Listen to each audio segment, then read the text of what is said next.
కార్తిక్ అనే యువకుడు మాదాపూర్లో ఒక సాఫ్ట్వేర్ కంపెనీ ఎంప్లాయీ. అదే రోజు నెలల తరబడి సాగే ప్రాజెక్ట్ డెడ్లైన్ కావడంతో ఎలాగైనా ఆ రోజు ఆ ప్రాజెక్ట్ కంప్లీట్ చేయాలని తను ఒంటరిగానే ఆఫీస్లో కూర్చొని వర్క్ చేస్తూ ఉన్నాడు. ప్రాజెక్ట్ కంప్లీట్ అయ్యేసరికి రాత్రి 1 గంట అవుతుంది. వర్క్ చేసి అలసిపోయి ఉన్న కార్తిక్ తన రూమ్కి వెళ్ళి రెస్ట్ తీసుకుందామని పార్కింగ్లో ఉన్న తన బైక్ తీసి బయటికి వచ్చాడు. అక్కడక్కడ స్ట్రీట్ లైట్స్ వెలుగుతూ ఉన్నాయి. ఎటు చూసినా నిశ్శబ్దమే. పైగా అర్ధరాత్రి, చలి ఎక్కువగా ఉంది. తను రూమ్కి వెళ్ళాలంటే గచ్చిబౌలి ఓఆర్ఆర్ దగ్గర నుండే వెళ్ళాలి. మనందరికీ తెలుసు ఓఆర్ఆర్ రూట్ ఎంత ట్రాఫిక్ తోటి ఉంటుందో. పగటిపూట అయితే అసలు ఆ రోడ్డు వైపుకు వెళ్ళాలంటేనే చాలా ఓపిక ఉండాలి. అలాంటి రోడ్డు రాత్రి అయ్యేసరికి పూర్తిగా నిర్మానుష్యంగా ఉంది. ఏదైతేనే ట్రాఫిక్ లేకపోవడంతో తన రూమ్కి తొందరగా వెళ్ళి రెస్ట్ తీసుకోవచ్చని కార్తిక్ ఓఆర్ఆర్ సర్వీస్ రోడ్ నుండి వెళ్తూ ఉన్నాడు. ఒక పక్క కార్తిక్ అలసిపోయి ఉన్నాడు. తనకు నిద్ర వస్తుంది. పైగా ఆ దారిలో వెళ్తుంటే బాగా చలి వేస్తుంది. అయినా ఓపిక తెచ్చుకొని కార్తిక్ తన ఇంటి వైపు వెళ్తుండగా సరిగ్గా ఒక చీకటి మలుపులో తిరిగేసరికి రోడ్డు పక్కన ఒక ఆకారం కనిపించింది. హెడ్లైట్స్ వెలుతురులో చూస్తే ఒక యువతి లంగావోణి వేసుకొని రోడ్డు పక్కనే నిలబడి లిఫ్ట్ అడుగుతూ ఉంది. ఈ కాలంలో అర్ధరాత్రి వేళ అంత నిర్మానుష్యమైన రోడ్డు మీద ఆమె ఒంటరిగా నిలబడడం చూసి కార్తిక్కి కొంచెం వింతగా అనిపించింది. ఆమె చేయి చూపించి లిఫ్ట్ అడగడానికి ముందుకు వచ్చింది. మొదట కార్తిక్ భయపడి బైక్ ఆపకుండా ముందుకు వెళ్ళిపోయాడు.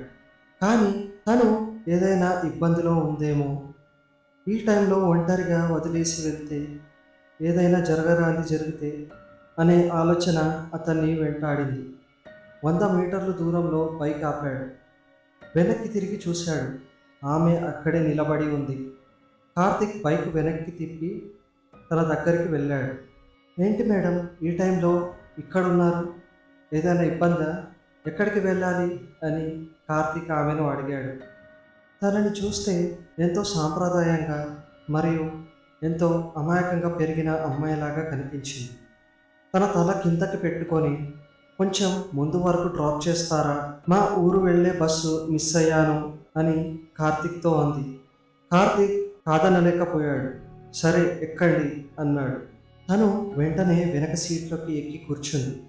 అప్పుడు కార్తిక్ బండి ఎవరో లావుగా మరియు బరువుగా ఉన్నవాళ్ళు కూర్చుంటే ఎలాగైతే కిందికి వంగిపోతుందో అలా వంగిపోయి ముందు ఉన్న హ్యాండిల్ గట్టిగా అయిపోయింది. కార్తిక్కి మొదట కొంచెం వింతగా అనిపించింది. అలాగే వాతావరణం అప్పటి వరకు ఉన్నదానికన్నా చాలా ఎక్కువగా పెరిగింది. దాదాపు ఐస్ లాగా మారిపోయినట్లు అనిపించింది.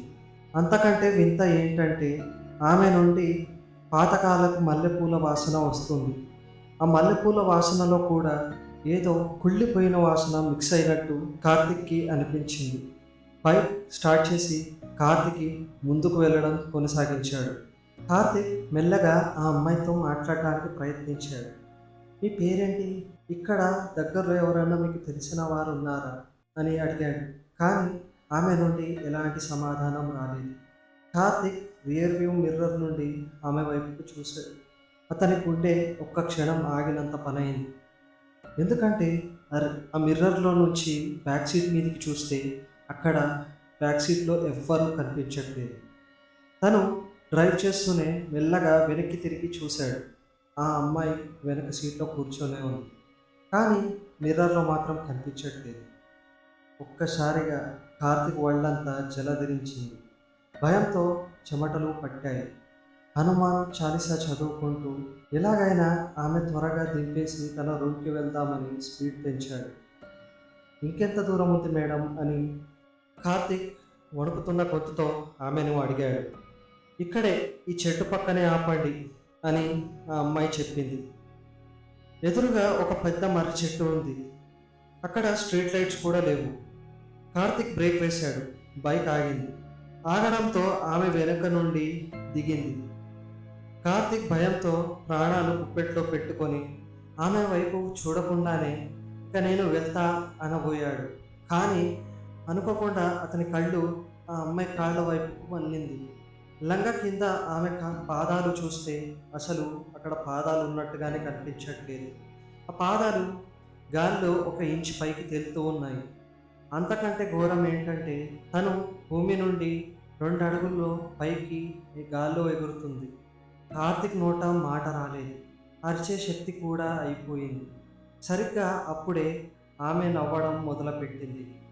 ఏరియా మొత్తం ప్రతిధ్వనించేలాగా ఉంది. Thanks brother. చాలా రోజుల తర్వాత మంచి రైడ్ దొరికింది అనుకుంటూ మెల్లగా తన తలను పైకెత్తింది.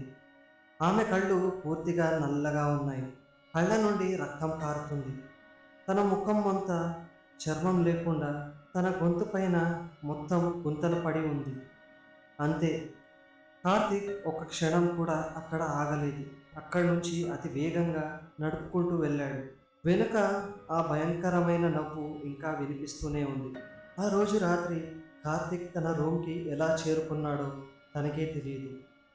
రూమ్కి రాగానే విపరీతమైన జ్వరంతో కార్తీక్ పడిపోయాడు. ఆ భయం నుండి తేలుకోవడానికి కార్తీక్కి 4 రోజులు పట్టింది. ఆ తర్వాత నుండి అతను ఎప్పుడూ అర్ధరాత్రి ఆ రూట్లో ఒంటరిగా ప్రయాణించలేదు. ఇప్పటికీ హైదరాబాద్ శివార్లో కొన్ని చీకటి రోడ్ల మీద అర్ధరాత్రి ఒంటరిగా వెళ్ళే బైకర్లను లంగా ఓణి వేసుకున్న ఒక అమ్మాయి లిఫ్ట్ అడుగుతుందని చాలామంది చెప్తూ ఉంటారు. సో గైస్, ఇది ఇవాల్టి మన హారర్ స్టోరీ. మీరు ఎప్పుడైనా గచ్చిబౌలి ఓఆర్ఆర్ నుండి ఒంటరిగా బైక్ మీద వెళ్ళారా? ఒకవేళ వెళ్తే నిజంగానే మిమ్మల్ని ఎవరైనా ఆపి లిఫ్ట్ అడిగారా? మీకు ఈ స్టోరీ నచ్చినట్లయితే వీడియోని లైక్ చేసి ఇలాంటి మరెన్నో horror real incidents and mysterious stories వినడానికి ఛానల్ని సబ్స్క్రైబ్ చేసుకోవడం మాత్రం మర్చిపోకండి.